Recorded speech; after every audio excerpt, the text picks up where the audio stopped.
Bonga wangu chihwa wairambwa. Naumbira yandakabopa panapa ndo rinonzi gandanga. Kana kuti vembe kana kuti nemakonde.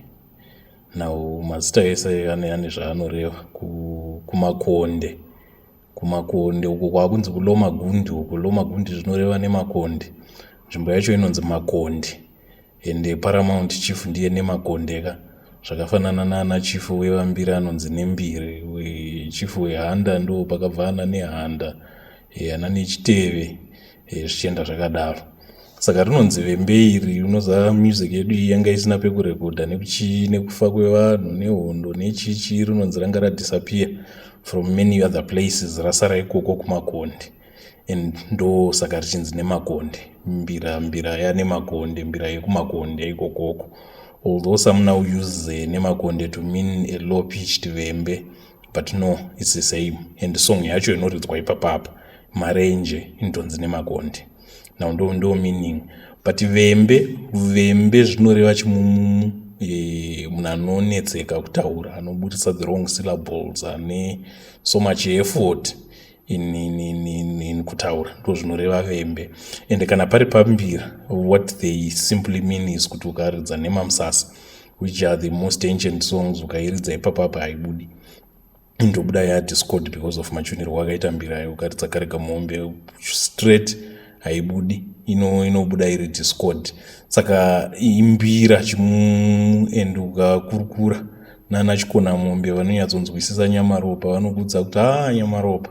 Kana ndombira huru ndo inorira nzimbo dzakawanda. And vembe is a type of mbira isingagoni kuburitsa many of the songs, but pane masongs ekuti akaridzwa hawo pavembe anozobuda sweet, masongs akaita sana Bukati and ndo explanation inopuwa nevazhinji iyoyo.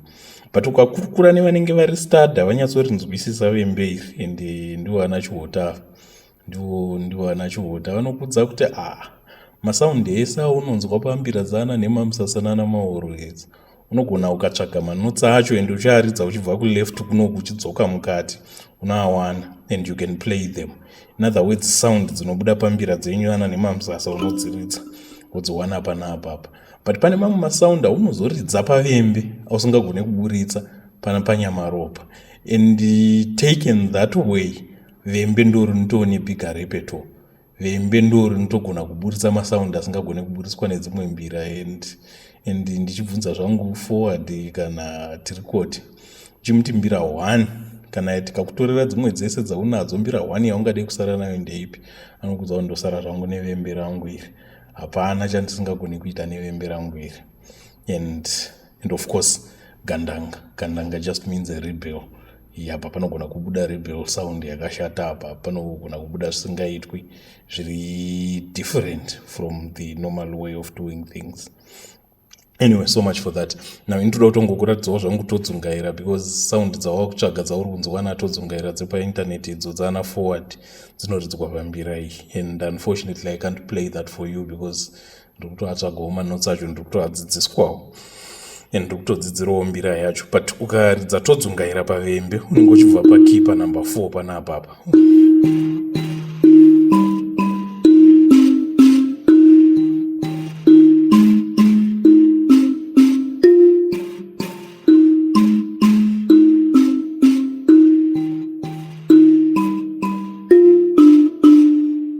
Saka manotsi acho aritori different, but sound yatodzungaira ndiyoyo.